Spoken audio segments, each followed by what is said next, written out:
Bismillahirrahmanirrahim. Assalamualaikum warahmatullahi wabarakatuh. Bagaimana kabar semua? Semoga dalam keadaan baik-baik saja.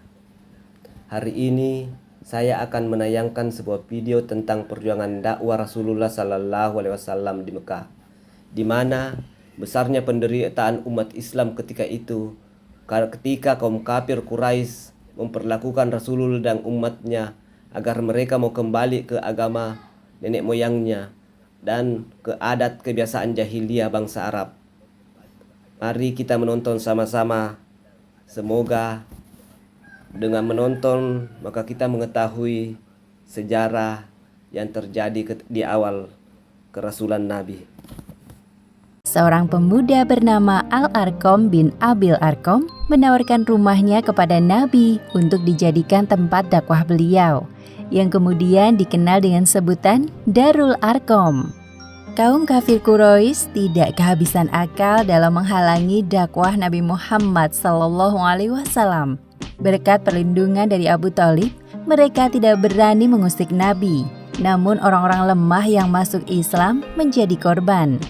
Hanya Abu Lahab dan beberapa orang musyrik lainnya yang tetap teguh pada rencana penghentian dakwah Nabi.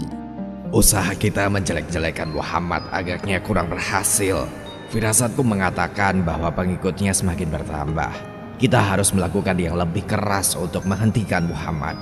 Iya, kita buat Muhammad lebih menderita. Misalkan melemparinya dengan batu, kotoran hewan, atau apapun yang menjijikkan. Namun, bagaimana dengan Abu Thalib?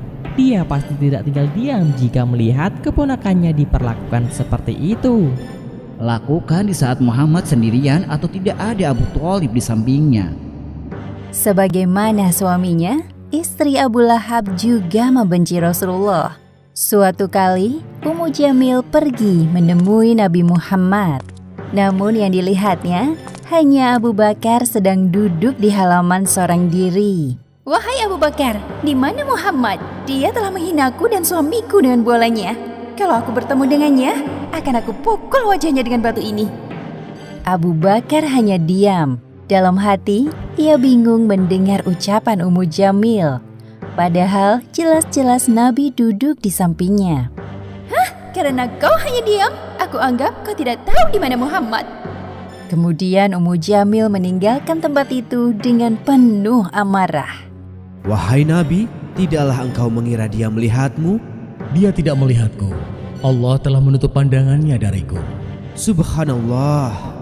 Para tetangga dekat Nabi Muhammad yang dihasut oleh Abu Lahab turut menyakiti beliau. Tepat ketika Nabi keluar dari rumah, para tetangga jahat ini melempar isi perut domba. Namun Nabi dengan sigap menutupi wajahnya dengan dahan pohon yang telah disiapkan dan membersihkannya. Wahai Bani Abdul Manaf, tetangga macam apakah ini?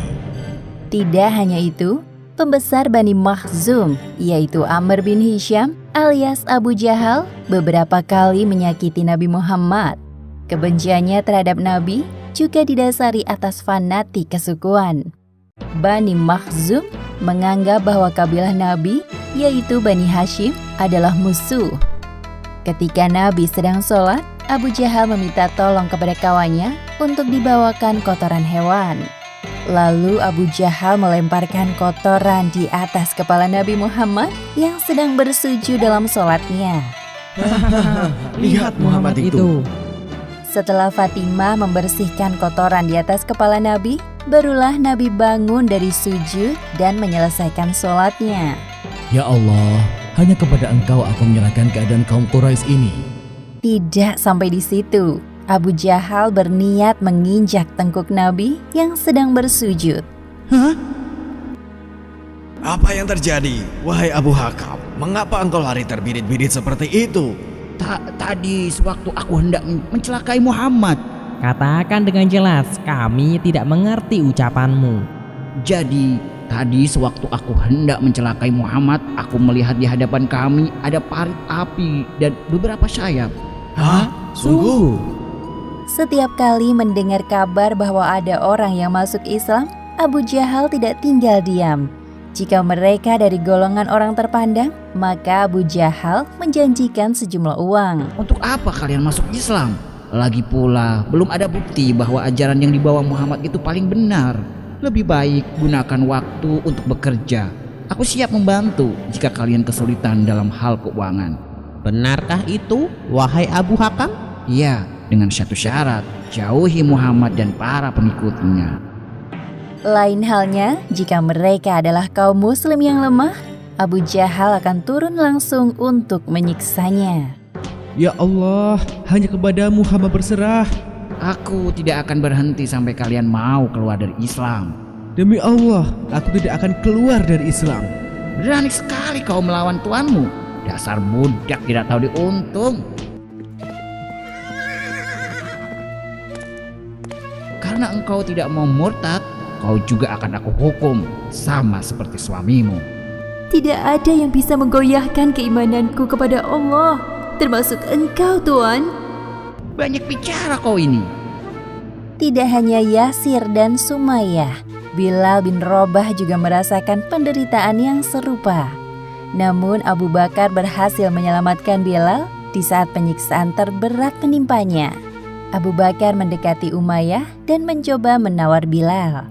Abu Bakar juga membeli beberapa budak lain yang disiksa majikannya karena masuk Islam, lalu memerdekakan mereka.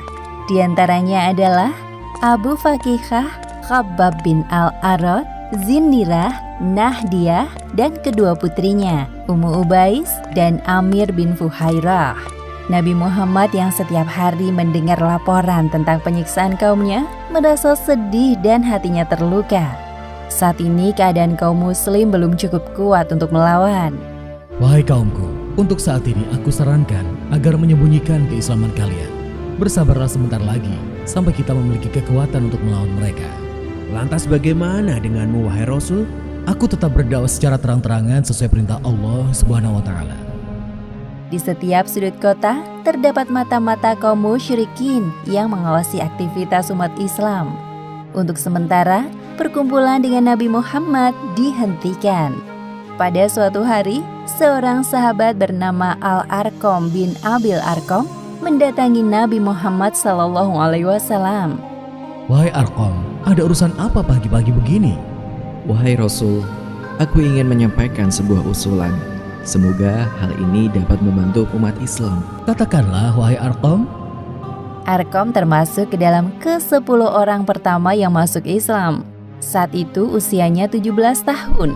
Meskipun masih muda, Arqam berpengetahuan luas dan pandai baca tulis. Ia juga melakukan bisnis seperti ayahnya. Aku berniat menjadikan rumah peninggalan ayahku sebagai tempat engkau berdakwah dan mengadakan perkumpulan. Sejujurnya, tiap kali mendengar berita tentang sahabat kita yang disiksa, aku merasa sedih. Padahal mereka hanya ingin mempertahankan keimanannya. Mengapa harus disiksa seperti itu? Hanya ini yang bisa aku lakukan sekarang, wahai Rasul. Mulia sekali niatmu, wahai Arqam. Aku senang mendengar hal ini keluar dari perkataan pemuda sepertimu. Rumah Arqam terletak di lereng Bukit Sofa, juga dekat dengan Ka'bah. Namun letaknya agak terpisah dari pemukiman penduduk yang lain. Penduduk Mekah lebih memilih bermukim di tempat yang jauh dari Ka'bah dengan alasan Ka'bah adalah bangunan keramat yang telah disucikan. Engkau sungguh cerdas, wahai Arqam. Di sini, orang Quraisy tidak akan menemukan kita. Pasti mereka mengira kita mengadakan perkumpulan di tempat yang jauh dari kota. Mereka tidak akan terpikir bahwa terjadi perkumpulan di rumah seorang pemuda bernama Arqam.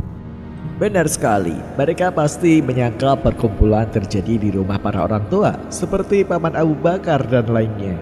Terima kasih, wahai sahabatku. Selain itu, Arqam masih satu kabilah dengan Abu Jahal. Tidak ada yang berpikir bahwa Arqam akan mengkhianati kabilahnya. Lagi pula berita tentang keislaman Arqam tidak pernah terdengar.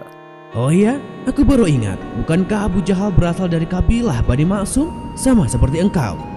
Ya, dia pasti marah besar jika mengetahui hal ini. Tapi aku tidak peduli, agamaku jauh lebih penting dari fanatik kesukuan yang mereka banggakan. Kurang lebih 3 tahun lamanya, Rasulullah dan para sahabat menggunakan rumah Arqam sebagai tempat beribadah, diskusi tentang Islam, serta strategi dakwah. Jumlah orang yang masuk Islam semakin meningkat. Kepiawaian Nabi dalam berdakwah yang membuat hati mereka condong kepada Islam. Setiap orang yang berbicara dengan Nabi